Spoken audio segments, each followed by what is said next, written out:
নমস্কার, পূজারিনীর পঞ্চব্যঞ্জনে সবাইকে স্বাগত জানাই। অনেক ফুলকপি বাঁধাকপি খাওয়া হলো, আর ভালো লাগছে না। তাই আজ একটু স্বাদ বদলাতে গাছ থেকে পেড়ে নিয়ে চলে এসেছি একটা টাটকা এঁচোড়। এঁচোড়টা আজ দুপুরে আমি রান্না করে নেব। আর এই এঁচোড়টাকে এখন খুব ভালো করে ছোট ছোট করে কেটে নিতে হবে। সেটা দেখিয়ে আর ভিডিওটা বাড়াচ্ছি না। এঁচোড়টা কেটে নিয়ে আমি চলে এসেছি। দেখো, এঁচোড়টা আমি এইভাবে ছোট ছোট টুকরো করে কেটে নিয়েছি। আর নিয়েছি এখানে দুটো ছোট ছোট আলু, এইভাবে মিডিয়াম সাইজ করে কেটে নিয়েছি। এরপরে নিয়েছি এখানে দুটো পেঁয়াজ কুচি আর একটা ছোট্ট টমেটো কুচি। এখন এঁচোড়টাকে প্রথমে সেদ্ধ করে নিতে হবে। তার জন্য গ্যাসে আগে থেকেই আমি জল গরম করতে বসিয়েছিলাম। এখন দিয়ে দেব এঁচোড়গুলো। দেখো, সমস্ত এঁচোড়গুলো আমি দিয়ে দিলাম। এখন দিয়ে দিচ্ছি 1 চামচ লবণ আর 1 চামচের মতো হলুদের গুঁড়ো। এরপরে আমি ঢাকনা দিয়ে এঁচোড়টা মিডিয়াম ফ্লেমে 10 মিনিট সেদ্ধ করে নেব।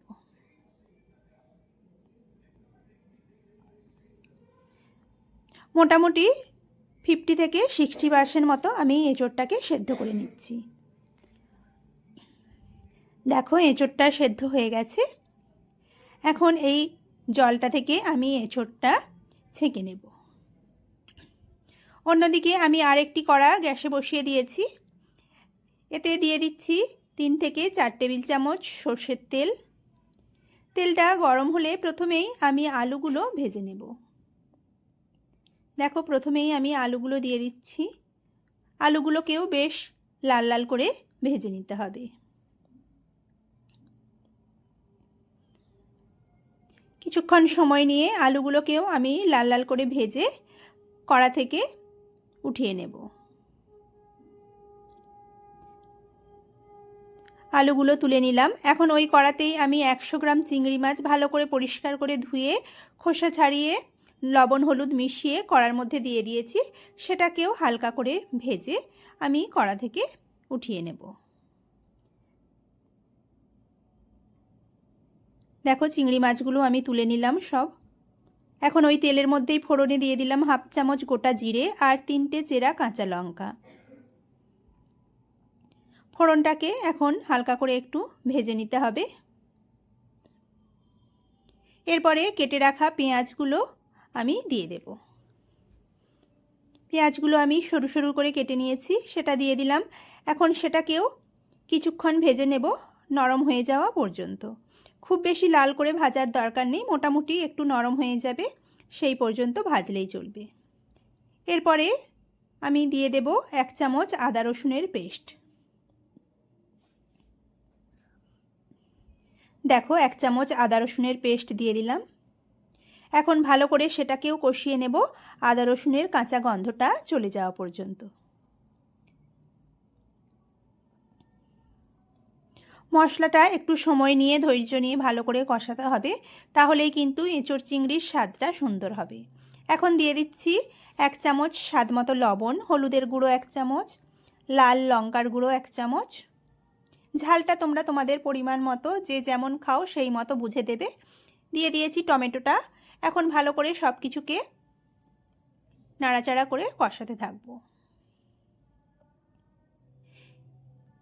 দিয়ে দেব সামান্য একটু জল, যাতে মশলাটা কড়ার নিচে লেগে না যায়। আবারও আমি সব কিছুকে নাড়াচাড়া করে নেব। দেখো, এইভাবে করে কিছুক্ষণ কষানোর পরে মশলাটার কালার চেঞ্জ হয়ে আসবে। এখন আমি দিয়ে দিচ্ছি 3 থেকে 4 চা চামচ টমেটো কেচাপ। এই রান্নাতে একটু টমেটো সস দিলে এঁচোড় চিংড়ির স্বাদটা কিন্তু অনেক সুন্দর হয়। তবে তোমরা যদি দিতে না চাও তাহলে টমেটোর পরিমাণটা আরেকটু বাড়িয়ে দিতে পারো। দেখো, মশলাটা কষানো হয়ে গেছে। এখন সেদ্ধ করে রাখা এঁচোড়গুলো দিয়ে দিলাম। দিয়ে মশলার সঙ্গে খুব ভালো করে আরও কিছুক্ষণ আমি ভেজে নেব। গ্যাসের ফ্লেমটা মিডিয়ামে রেখে আমি রান্নাটা করছি। এরপরে দিয়ে দেব ভেজে রাখা আলু আর চিংড়ি মাছ। এখন সব কিছুকে আবারও আমি কিছুক্ষণ এইভাবে কষাতে থাকবো।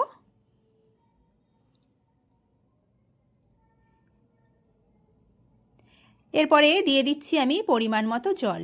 জলটা আমি গরম জল ব্যবহার করেছি, তোমরা চাইলে নর্মাল রুম টেম্পারেচারে রাখা জলও ব্যবহার করতে পারো।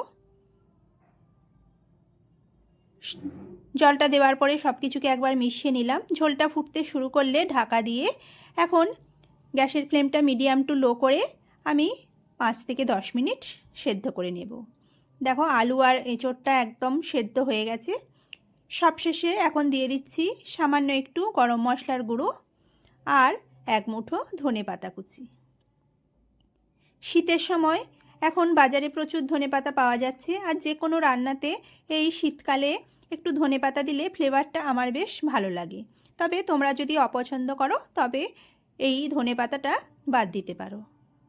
দেখো আমাদের এঁচোড় চিংড়ি প্রায় একদম রেডি।